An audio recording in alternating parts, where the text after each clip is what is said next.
Yeah. Folks, time for the biggest damn lie. The lies and half-truth were flying Wednesday night in the debate. The Obama campaign is trying to salvage their very poor debate performance by changing the story to, okay, Mitt may have won, that's the performance part, but that's because he lied. Less than 24 hours after the debate was over, the Obama campaign released this. I'm not in favor of a $5 trillion tax cut. That's not my plan. The Nonpartisan Tax Policy Center concluded that Mitt Romney's tax plan would cost $4.8 trillion over 10 years. Why won't Romney level with us about his tax plan, which gives the wealthy huge new tax break? Because according to experts, he'd have to raise taxes on the middle class or increase the deficit to pay for it. If we can't trust him here, how could we ever trust him here? Two more Mitt Romney lies. You put $90 billion into green jobs.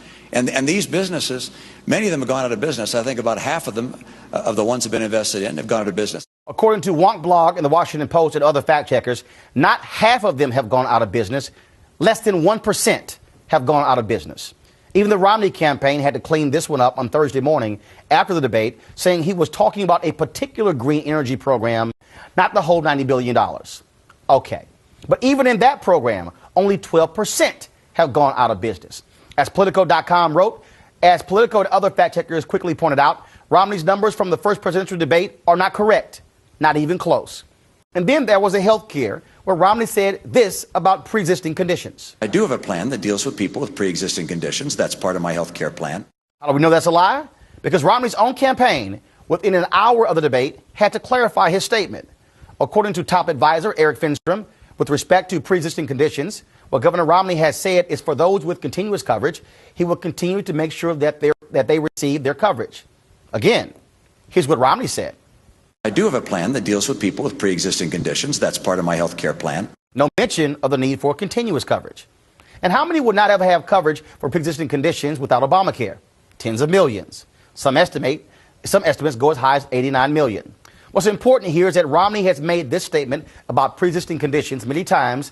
And this is the second time his campaign staff has had to say, never mind. So Mitt Romney, even though you weren't the only one at the debate massaging the facts, you certainly brought this week's. So I got to ask the panel, is this headline correct from the New York Magazine? Romney's successful debate plan lying? Absolutely. Yes. Well, I mean, the whole performance and the hosannas that he got afterwards reminds me of having to play a basketball game without having to dribble. Okay, you can just walk the ball down the court and shoot. That's not conforming to the rules, and it's misleading the public. And as Obama said today, when your own fact checkers in your own campaign have to walk stuff back, that's evidence that you went perhaps a little too far. Sometimes editorial the day after said Romney wins on style, Obama wins on substance. And that was the editorial headline. But something else, too, those green jobs. 45 of those green jobs actually outperformed in stock the stock market. I mean, their stock increased on the stock market and outperformed most stocks. I mean, it was one, and I think that might have been part of Obama's problem. When you're prepped, you know what the answers are because you've looked at the tapes from the Republican primary. So you've got a list of answers. Then you get to the debate and you find out, wait a minute, these aren't even the answers he gave 6 months ago. To Joe's point, it would be like the equivalent of showing up at a debate where someone says, Mr. President, you're debating Republican Mitt Romney, and Romney gets there and the first opening line is, you know, I'm actually a Democrat and I thought about it and I agree a lot with what the president. There's no way to debate that. There's a way to debate that. Sure, there's a way to debate that, and the president has to do it every time he calls his cabinet advisors into the White House to discuss any given issue it is.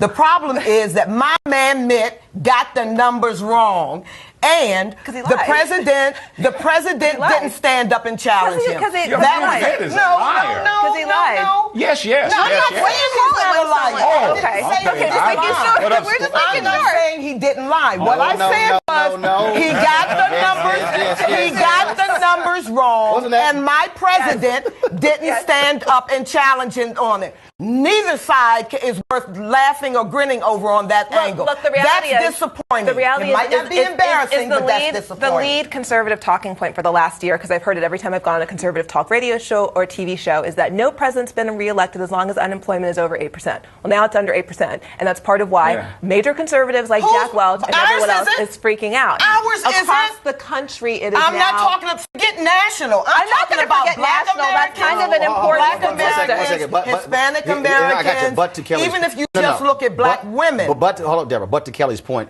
when conservatives are saying over 8%, they are speaking. Conservatives aren't the only people who vote for president. No. Follow me here. What I'm saying, but to her point, Deborah, hold on, breathe.